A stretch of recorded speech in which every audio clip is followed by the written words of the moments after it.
It's very painful because you're basically saying what you want to talk about is not important for me because my discomfort about this conversation is too uncomfortable for me. So I'm not going to even give you the privilege of discussing it, even if it's uncomfortable for me.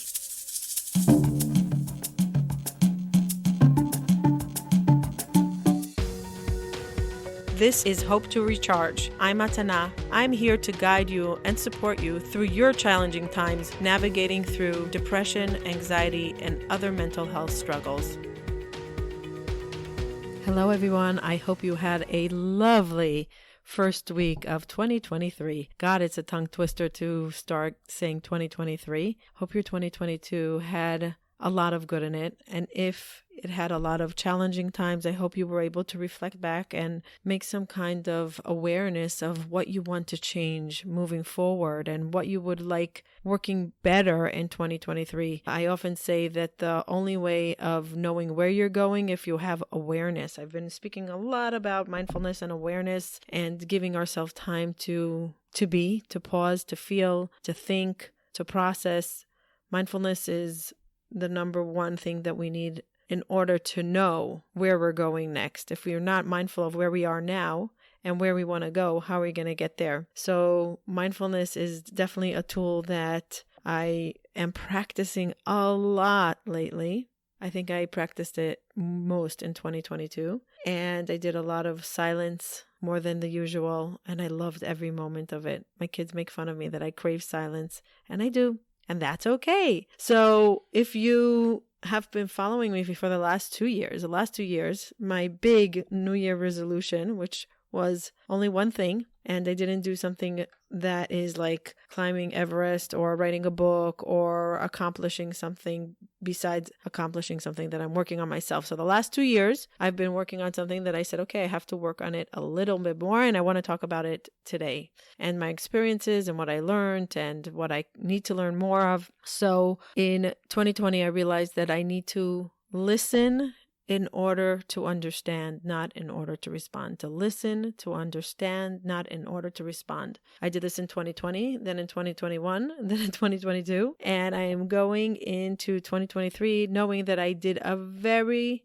big transition already in this and understanding it and understanding myself, understanding where it's hard for me to listen, why it's hard for me to listen. What is true listening? What is true listening? What am I hearing? And when am I listening? And what is the difference between them? And why is it so important for relationships? And why is it vital for when we're supporting a loved one that's going through mental health? I've been getting a lot of requests lately to help parents that are struggling with a teenager or a young adult that is struggling with anxiety or depression. And what I'm hearing from parents a lot is that the child wants to say something or reveal something or to express what they're going through, and the parent cannot hear it anymore. The parent is just overwhelmed by the pain, overwhelmed by life stopping, overwhelmed by appointments, and they don't want to hear anymore how their child is struggling. And a lot of times our children want to just be heard. So many times when I'm with a client or somebody that wants to an intake call with a potential client or somebody that just wants to ask a question, one of the most common things that I hear afterwards when they want to say thank you to me, they'll say, thank you for listening. Thank you for understanding me. Thank you for being a place that I can feel safe sharing what I have to say. Now, they didn't say thank you for fixing my problems. They didn't say thank you for giving me clarity. Thank you for showing me the path. Most of them are thank you for listening. Thank you for understanding me. How powerful is that? One person that was going through something physical, a physical pain, and I said to them, how can I support you? They're like, and then they said, your listening is the biggest support that nothing that you can send can support. And I said, wow, that's so powerful. Just my empathy and my caring was enough for them. And they didn't want anything besides that. That was enough. Now, why do I say I want to listen to understand, not in order to respond? Growing up, I felt that I feel like I wasn't heard enough, that I wasn't understood, that I had so much in my mind, and I wanted to share it, but I was shy shut down. And what I found was that I was very much in an argumentative mode.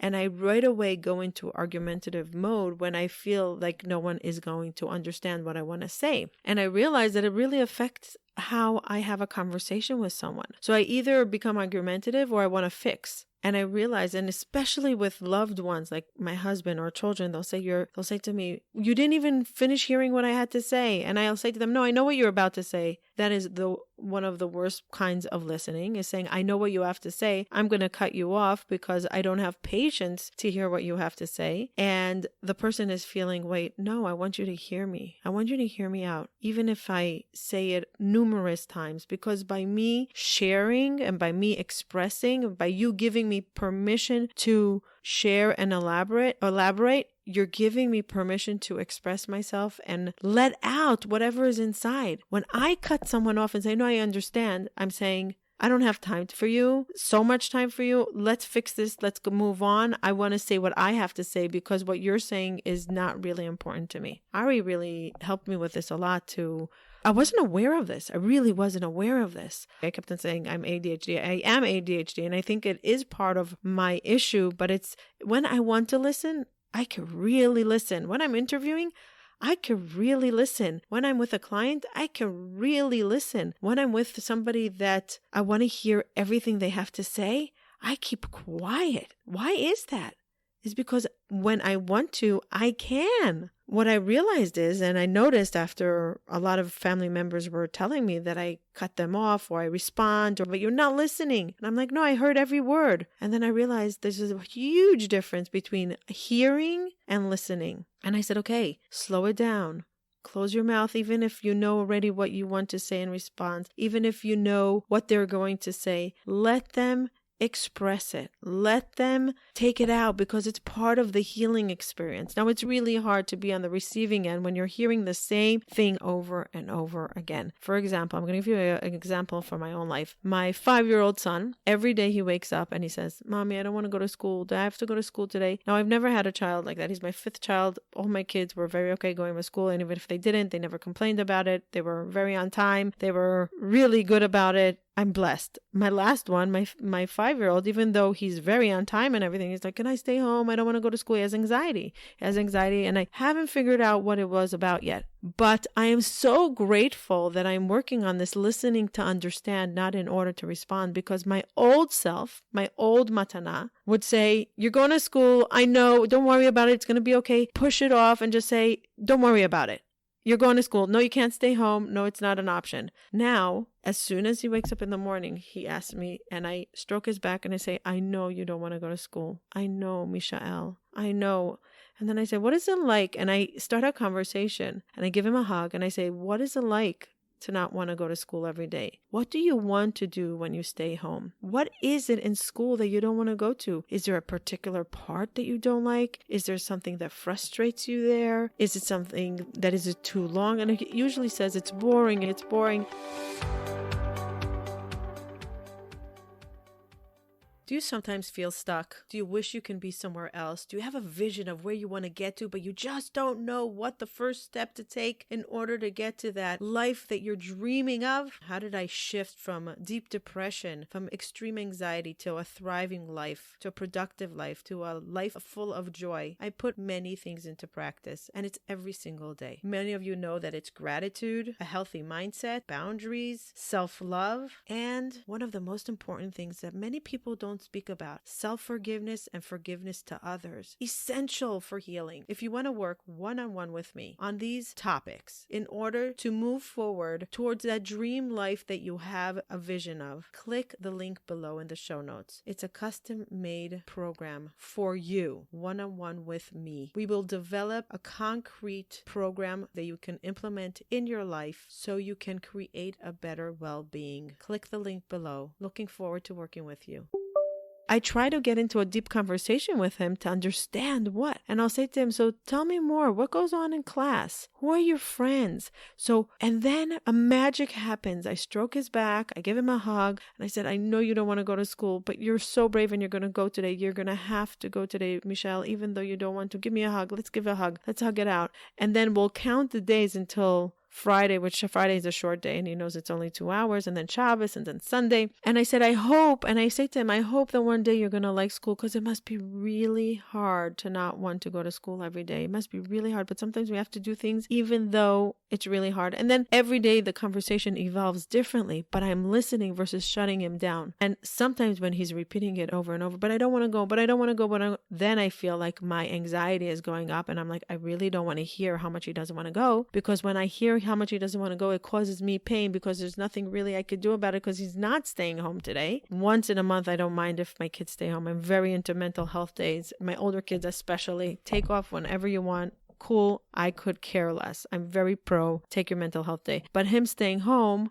first of all, I can't have him stay home because I won't be able to watch him all day because I work and my husband works, and there's not going to be anybody here to watch him. And second of all, it's not good for him. It's not good for him to stay home because he needs to get to school and he has to study and he has to be with his friends, and it's good for him. He comes home from off the bus every day with a huge smile. I think this is what keeps me going every morning, because when he gets off every morning, I see a huge smile. Every afternoon, I see a huge smile, and I say, Michelle, how was your day? He's like, great. And then right away, he tells me all the good things that happened in the day. And so I know he's not suffering there. I know there's some kind of anxiety, this idea that staying home, and yes, staying home with mommy is a lot of fun, or staying with his brothers and sisters at home are fun. Weekends are very fun by us. So he has that desire, and maybe the social anxiety is really hard for him. So I ask him sometimes, would you like me to speak to your teacher? Is there something specific that we could do to make it easier? Should we start something to look forward to? Do you want, or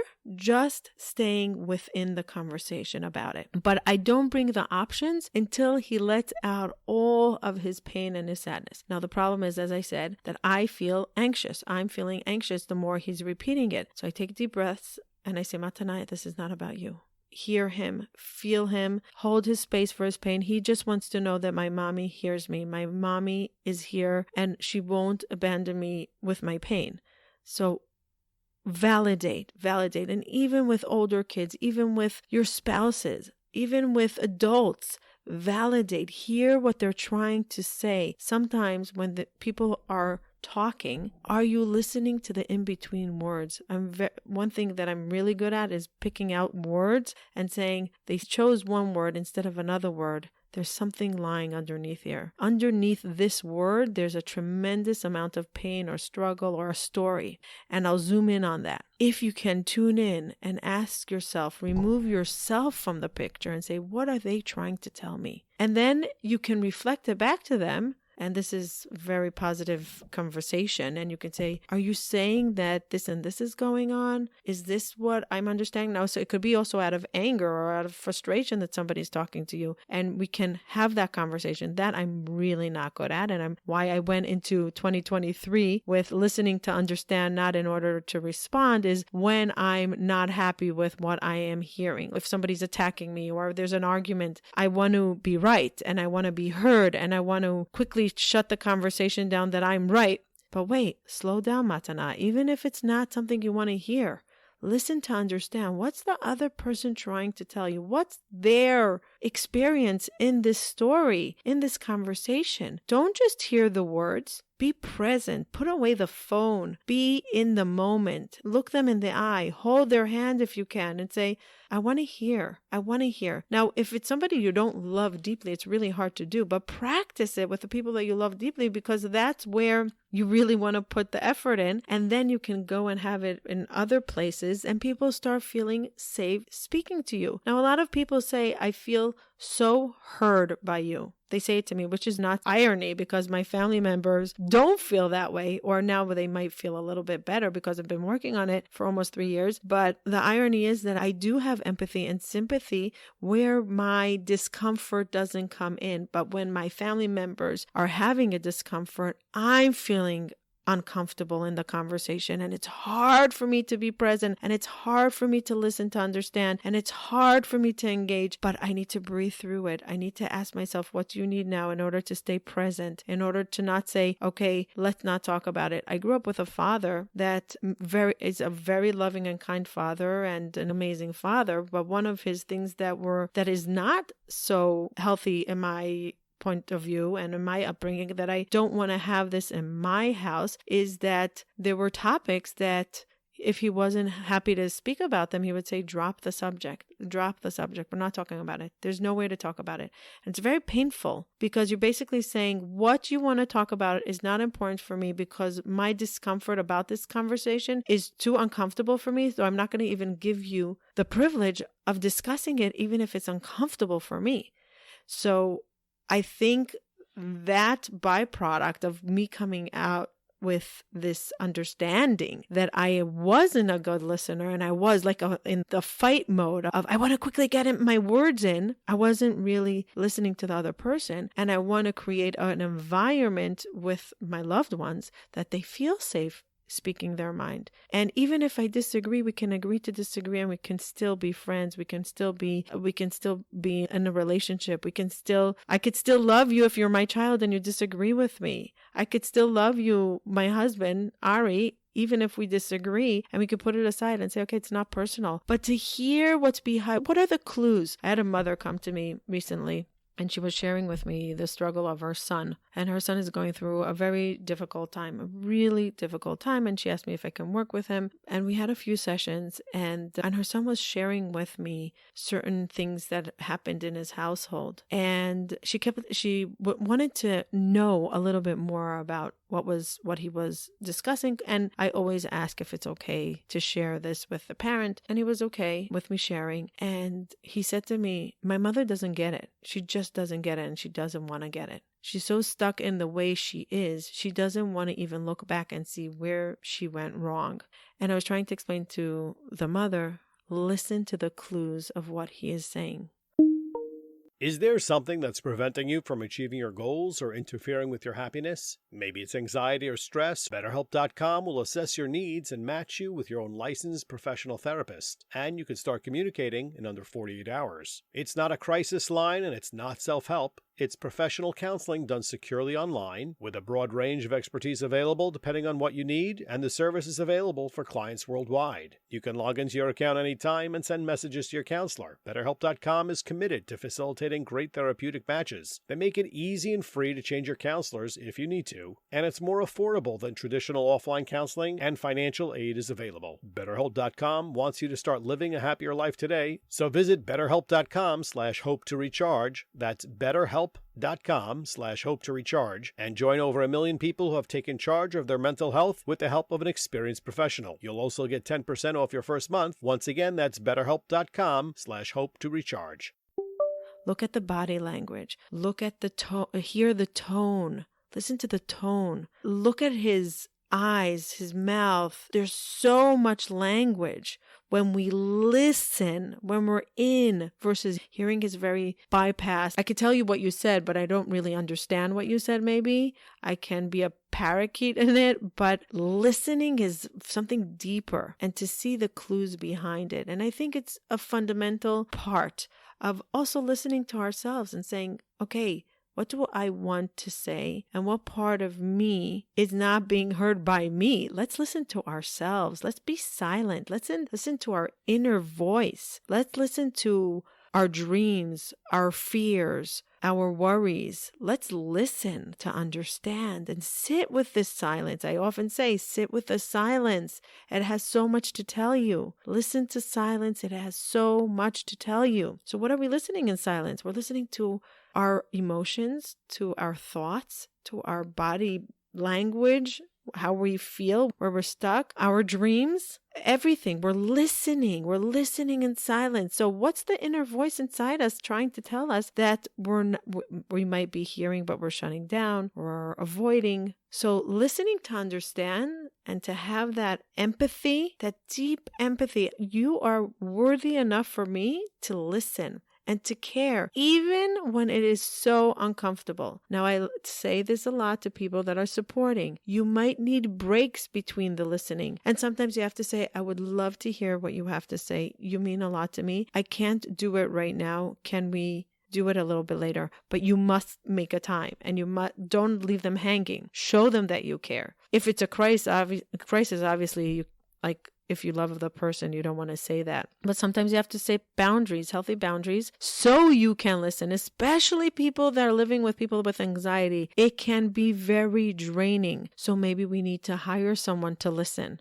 Therapy, a lot of times, is to have somebody listen to them in a safe way. Some of my children are in therapy, and it's for them to feel safe, to share their emotions in a safe place, in a vault, and they can express themselves out loud instead of just hovering with it in their mind. And maybe they don't want to share everything with us in the open, or maybe they don't want to analyze it with us, or maybe they feel like it's going to be too painful for us, or whatever it is. It doesn't matter. Or maybe they think that we won't understand them. So hire someone that can help listening, to help with the listening, holding space for them. Because true listening is holding space, and it's one of the greatest gifts you can give a human, to listen, to understand, not in order to respond, not in order to fix, not in order to give advice, not in order to show them how much you know, but just to hold them in their voice and say, I got you. It must be hard. Or that sounds exciting. Or tell me more. Or how does that feel?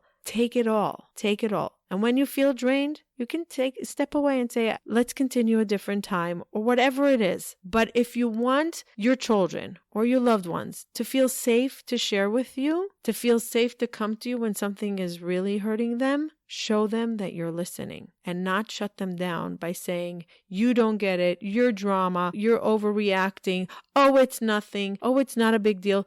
Don't make a big deal of it. It doesn't hurt. It's not such a big, don't make something out of nothing. Oh, you're always overreacting. Those things are toxic. If you can't listen, you could say, I hear what you're saying. I might disagree. Maybe we can look at it a different way, but that's already a little of a distance between hearing and listening. Anyway, I hope you got some tips from this insight of what I'm going into 2023. Really working another year on this muscle, because this muscle needs a lot of work. And what I tell a lot of clients is it's not about a quick fix. It's for long-term muscle building, just like anything else. We keep on practicing it. And something that's not our nature, we're going to have to practice our whole life and just get better and better at it. See where our red flags go off, see where our triggers are, see where we need to put more roadblocks into falling off and saying, okay, keep it in check. Yes, very often Ari says to me, are you listening to understand? And I'm like, okay, you're right. Start over. And I'm grateful that he tells me that, because it brings me right to mindfulness, awareness. And he's doing it because he knows that I care, and he's not doing it as my police. He's doing it because he knows that I'm working on it. It's important to me, and it's important for our relationship that I should listen to understand. Even in the heat of a moment of our argument, I want to understand, because when we understand each other, we can show up better for each other, and we can grow our relationship. And it's always evolving. There's never end to working on a relationship. So part of listening and the more you know a person, you think you know what they're going to say. So you're not giving them the benefit of the doubt. So the more you know the person, the more you need to work on this muscle. At least I do, because my muscles are very weak from all the years that I've been speed listening. I called it speed listening, and fast forward, on double speed, on cutting off, on skipping. It's like skipping ads on YouTube, and on double speed when you listen to a podcast. So that's what I was doing to people when I thought I knew what they're going to say, or when I didn't have patience to listen to them. That's a wrap. Hope you enjoyed this. After this episode, we are going to be publishing an episode with Tali Rosenbaum, a very exciting episode that I've been looking forward to publishing. I love her work. She's from Intimate Judaism, the podcast, and we are going to publish the episode that we speak about some traumas that can happen within a healthy relationship, sexual traumas that can happen in a loving, healthy relationship. How can two people that love each other have sexual trauma from each other? Is that possible? Does it make sense? Does sexual trauma only happen from outside of the home? Does it only happen by predators? Does it always happen from creepy people, or can it happen also by not knowing enough, maybe? Okay, I'm not going to reveal it. You'll have to listen. It's a fantastic episode. I share a lot about my journey. I hope you like it. Thanks for listening. Welcome to 2023. We would love to hear from you. We would love to engage with you and hear what you want to hear, what we can provide in this upcoming year on Hope to Recharge. Thank you for your support. Thank you for being a part of this community. Bye till next time. Thank you for listening till the end. We highly appreciate all of our listeners. In Mental Health Together is Better, you being here means a tremendous amount to us. If you enjoyed this episode and you would like some extra boost of information and inspiration that is not on the podcast, you can go to our website, hopetorecharge.com. There's some premium content that for the cost of a cup of coffee, you can download some amazing information that will help you, a tool that will guide you through life. So don't skip a beat. Don't hesitate. Go to hopetorecharge.com and see what other offerings we have there for your mental health well-being. Thank you for joining us. And remember, if you enjoyed this and you want to say thank you, the best way of gratitude will be by you leaving a review or a comment or sharing this with a loved one. There is no greater form of gratitude for us. Thank you. Bye till next time. Looking to reduce your anxiety and stress, relax your muscles, or get a better night's sleep? Check out Maxify's.com, 100% legal hemp, where you can find doctor-formulated, lab-certified, high-quality CBD oils, tinctures, and other items, cultivated, grown, harvested, and packaged in the United States, and available in different sizes and strength formulas. Check out Maxify's.com, that's MAXIFYZ.com, and use coupon code HOPE to get 10% off your order plus free shipping. That's Maxify's.com.